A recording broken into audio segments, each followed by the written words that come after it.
새 생명이 된 삶의 어떤 모양에 대해서 이야기를 나누고 있는데요. 앞선 시간에서 새 피조물이 된 어떤 새 사람의 어떤 삶의 형태가 어떤 것이어야 되는 것인지에 대해서 조금 살펴봤는데요.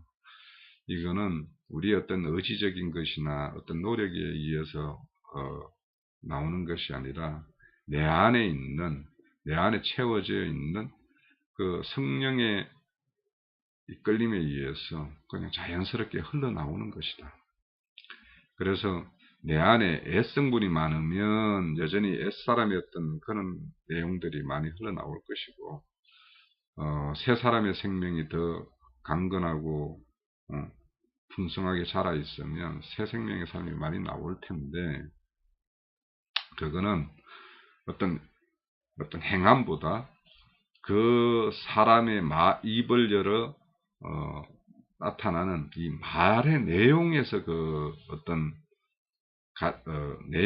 말의 내용의 어떤 그에 의해서 많은 차이가 나타나고, 그것이 온전한 어떤 말의 행함이다. 이런 것에 대해서 말씀드렸고, 또 하나님 나라는 말에 있지 않고 능력이 있다라고 그랬는데, 그 말이라는 것은 똑같은 말이 있을 수 있지만 그 말이 맺는 그 생명력, 그것이 어떤 죽은 사람의 어떤 옛사람의 말이냐, 새 생명을 산출하고 새 생명으로 이끌림이 있는 이런 어떤 능력을 가지고 있는 말이냐, 이런 것에 대해서 이제 말씀을 드렸었어요.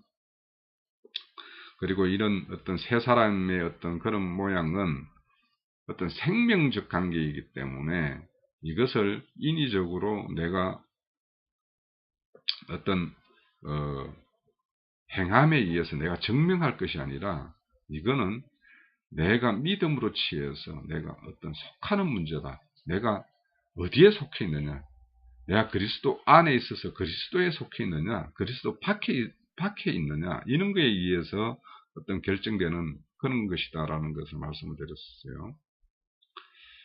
자, 앞서 말씀드린 걸 좀 이어갈게요. 성경은 이렇게 내가 아들임을 어떻게 증명하는 것이 아니고, 성경은 하나님이 내가 너를 내 아들로 만들게 하는 것이 주 내용이에요. 그분이 우리를 당신의 아들로 만들기 위해서 성령이 우리 안에 임했어요. 말씀이 임하고 있어요. 말씀이 우리 안에 산떡이 되고 그래서 새로운 생명을 공급하고 있어요.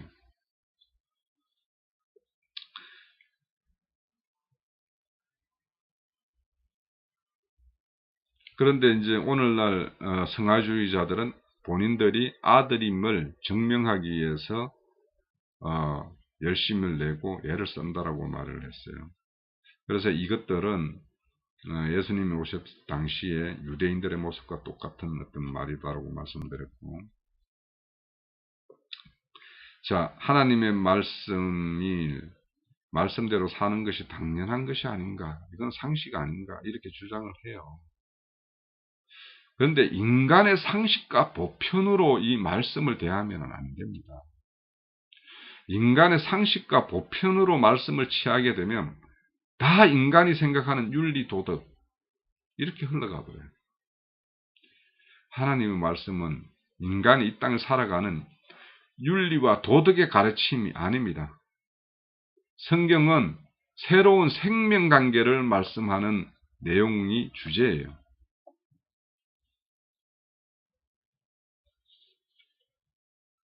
인간의 어떤 상식과 보편, 이런 사고로 성경을 보게 되면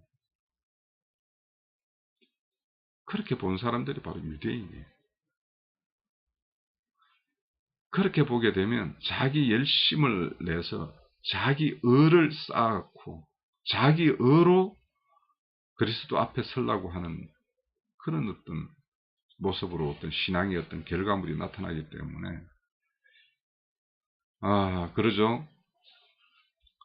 내가 너희들의 쌓은 어떤 공로를 다 불시험을 할 텐데, 그것이 타지 않고 썩지 않을 것이어야지 될 텐데, 인간의 노력이나 어떤 열심으로 쌓은 것들은 하나님 불심판을 통과할 수가 없습니다.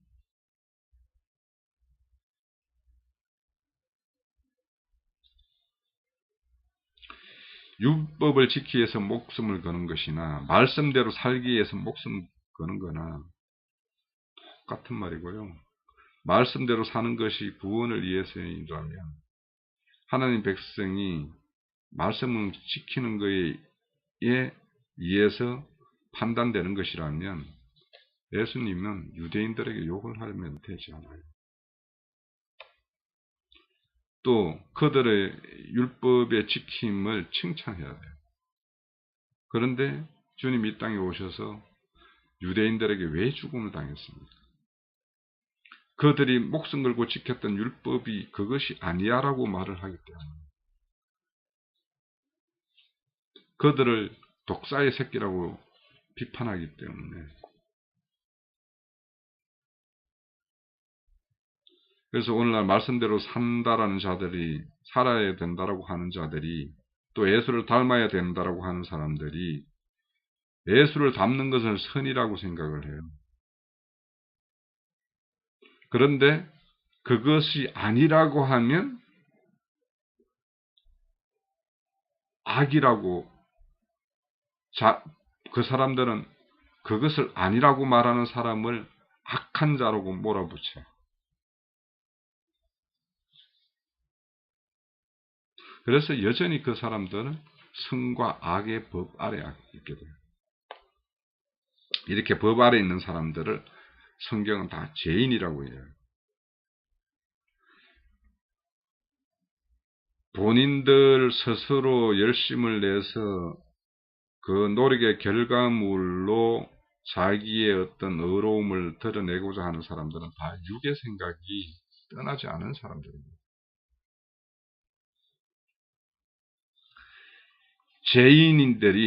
죄인들이 선하다고 하는 것이라도 악이고, 그러니까 죄인들이 선하다고 여기는 것도 악이고, 죄인들이 악이라고 생각하는 것도 악입니다. 벌레 같은 존재가 선하게 살겠다고 하는 것, 그 벌레들이 내놓는 그 수준을 하나님에 의해서 평가받겠다는 것, 가당찮지 않습니까? 성경은 인간 너희들은 죄인으로서 너희들은 죽음 마땅한 존재임을 알아라. 이것이 첫 번째 가르침입니다. 두 번째는 그런 너희 존재, 죽음 마땅한 존재를 위해서 당신이 창세전 세웠던 그 계획과 언약에 따라 가지고 그분이 그 죽음의 자리에 대신 서서 너희의 죽음을 다 막아내고 그 본인이 죽음으로 인해서 우리를 죄 없게 한 그분의 공로를 알아라. 그게 두 번째 가르침이에요. 세 번째는 너희들 스스로 새로운 생명을 만들 수 없다. 그래서 내가 너희들 안에 새 생명을 공급하러 올 것이야. 그래서 우리에게 온 것이 성령이다. 성령이라는 것. 이것이 세 번째 가르침입니다. 그래서 너희들이 나를 믿고 그분의 어떤 성령을 영접하면 너희 안에는 영생하는 새로운 생명이 있고 그 생명이 너를 참 아들답게 만들어 갈 것이다. 그것이 신앙생활 여정이다. 이것이 성경에서 말하는 것입니다. 그래서 죽음 마땅한 존재를 살려내고 그것을 또 그런 존재를 아들 되게 하는 것. 이것은 순수히 하나님 은혜로 되는 것이고 하나님의 일하심에 의해서 되는 것이지 인간 측에서 뭔가를 이렇게 해서 되는 것이 아니에요. 우리에게 그 생명이 임하면 우리를 단순히 하나님 일하심에 다른 도구로 쓰임을 받을 수는 있겠으나 우리가 우리 구원을 위해서 우리 스스로 할 바는 없다라는 거예요.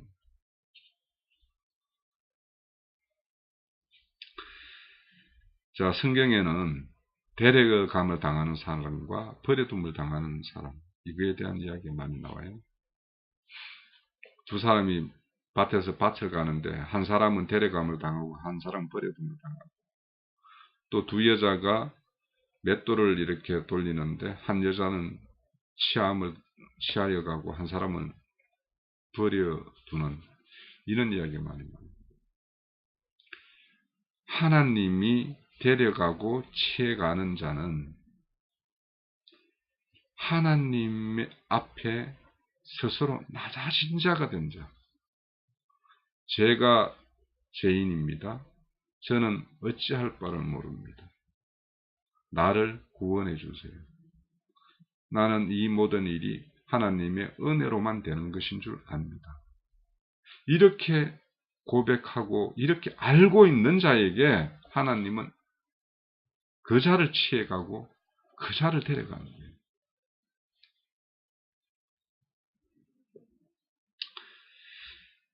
언약 백성에게 주어진 것이 율법이고 말씀입니다. 이 성경의 말씀은 믿지 않는 자에게 준 것이 아니에요. 그런데 이 언약의 성취를 누가 하느냐?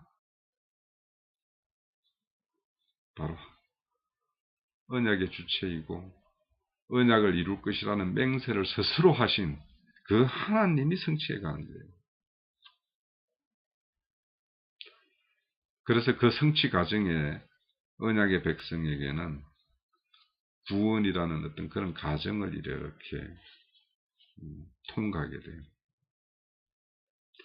그래서 구원 과정에서 언약의 백성들은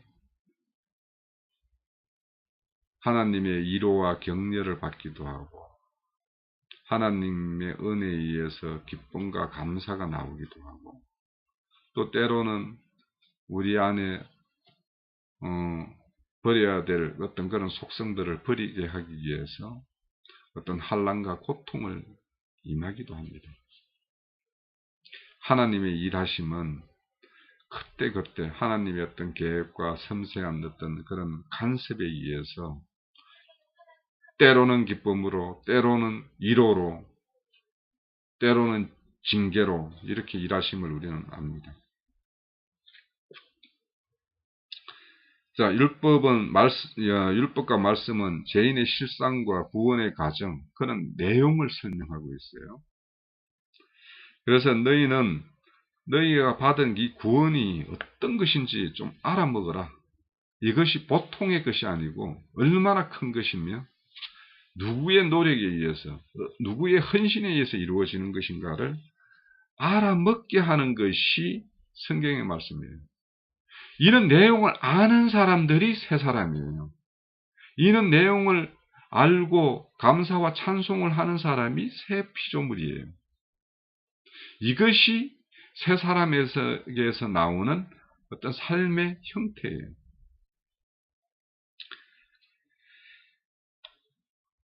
신앙은 너희가 얼마만큼 변했느냐가 아니라 너희가 어디에 속하여 있느냐의 문제입니다. 신앙은 나를 증명하는 것이 아니라 내가 누구의 보호 아래에 있으며 어떻게 이 보호와 은혜가 나에게 임했는지 그거에 대해서 감사와 찬송으로 이어지는 것이 신앙의 어떤 결과물이에요. 우리 속에 여전히 애성분이 있습니다. 완전히 새 사람의 성분만 있으면 우리가 하나님 이 땅에 계속 두지를 않겠죠. 그래서 하나님은 하나님의 생명을 우리에게 풍성하게 하기 위해서 우리 애성분과 새 사람, 새 성분을 이렇게 우리 안에 일정 기간 공존하게 합니다. 이걸 통해서 우리를 시험도 해요. 하나님이 가나안 땅에 가서 가나안 족속들을 멸할 때 이스라엘 백성들을 시험하기 위해서 완전히 멸하지 않는 어떤 조금씩 나누고 그런 걸로 행하는 모습을 보입니다. 이것은 뭐냐면 그분의 우리 속에 어떤 가시가 있음으로 인해서 그 가시의 어떤 아픔을 통해서 우리는 하나님을 찾게 만들게 되고 더 깊게 하나님을 만나기도 하고 이것으로 인해서 아픔이 아니라 나중에는 이 가시로 인해서 감사함을 이름에도 불구하고 족함을 배우는 그래서 바울 사도가 그랬죠. 나의 약함을 자랑합니다. 그런 가시로부터 내 존재의 어떤 약함을 발견하고 그래서 나를 붙들어 줄 자, 나를 이끌어 줄 구원주를 찾게 되는 것이죠. 그런 것들이 나를 영원한 생명의 근원인 그분과 끊어지지 않고 더 밀착하는 그런 도구로 남겨두는 겁니다. 혹여 인생 그 신앙 여정의 아픔이 되는 가시와 같은 일이 있을 때 우리는 이것이 하나님의 더 세밀한 어떤 섭리와 간섭이라는 것을 알 때 우리는 새 사람의 어떤 삶의 어떤 방식이에요. 그렇게 생각하고 해석하는 것이 새 생명의 삶은 내가 말씀대로 살았느냐가 아니라 나 같은 죄인이 예수님의 대속으로 인해서 내가 용서받고 그리스도와 함께 더불어 사는 것이 무엇인지를 아는 것이 새 생명의 삶을 사는 자의 어떤 기본적인 삶의 태도입니다. 우리가 대속받았다는 것을 잊는 것이 죄예요. 또 그분이 우리를 위해서 희생제물이 되셔서 드려짐으로 인해서 우리가 제사함을 받고 죄 없는 자가 되어서 새로운 생명을 영접할 수 있는 그런 토대를 그분이 만드셨고 또 그분이 우리를 살려주기 위해서 새로운 살려주는 영으로 우리가 임함으로 인해서 그분이 내 안에서 어떤 그 새 생명의 삶을 이끌어낸다라는 것 이런 것을 우리는 잘 알아야 됩니다. 혹여 우리 아담의 몸을 통해서 흙사람인 나의 어떤 몸을 통해서 하나님의 어떤 참 생명 같은 것이 이렇게 나타날 때 이것이 나에 의해서 나타나는 것이 아니라 내 안에 있는 성령의 생명적 어떤 흐름에 의해서 나타나는 것임을 알고 그는 공을 나로 돌릴 것이 아니라 그분에게 돌리는 그래서 내 안에 그분이 임함으로 인해서 나를 통해서 이런 어떤 하늘의 것이 나타나는 것에 대해서 통로로 쓰임에 대해서 감사하고 그런 것이 우리는 하나님의 올바른 대하는 태도가 될 것입니다. 성경에 보면 바리새인의 의를 인간이 할 수 있는 최고의 의라고 판단을 합니다. 그래서 제자들에게 바리새인 의보다 못하면 천국에 못 들어간다라고 해요. 천국에는 율법의 의가 아니라 하나님이 세우신 예수님이 새로운 의로 이 땅에 오셔서 그 의에 의해서 그분이 모든 것 약속하셨던 것들을 모두 이루어 줌으로 인해서 우리가 새 생명을 받고 그 생명으로 이 땅에 하나님 나라가 확장될 수 있는 생육과 번성을 이루는데 우리가 동력자로 참여하는 것 이런 것이 새 생명을 가진 삶에서 나타나는 바람직한 모습입니다. 예수님의 의를 은혜로 입음으로 우리는 천국에 들어가고 천국의 삶을 살아냅니다. 성령이 오면 우리에게 새 법을 주는데 그 법은 예수님이 성경 말씀을 다 이루었다라는 그것을 믿는 것. 그 법 아래 있는 거예요. 그래서 말씀대로 살자가 아니라 예수가 다 이루었다라는 그 사실을 믿는 것으로 나가자라고 하는 것이 새 생명의 삶에 어떤 나타나는 모습입니다. 우리는 하나님에 의해서 지음을 받았고 인자 예수에 의해서 제사함을 받았으며 성령 하나님으로 인해서 새로운 피조물로 지어가고 있는 과정이 있습니다. 우리의 어떤 새 사람, 이것이 어디에서 발로 되어서 어떻게 맺음을 되었고 새 사람에게 주어지는 참된 그 복락이 어떤 것인지를 앞으로 계속해서 공부해 갈 텐데 우리 새 사람은 억지로 하지 않습니다. 말씀의 어떤 깨달음에 의해서 이끌리는 어떤 그런 사람이 새 사람입니다. 혹여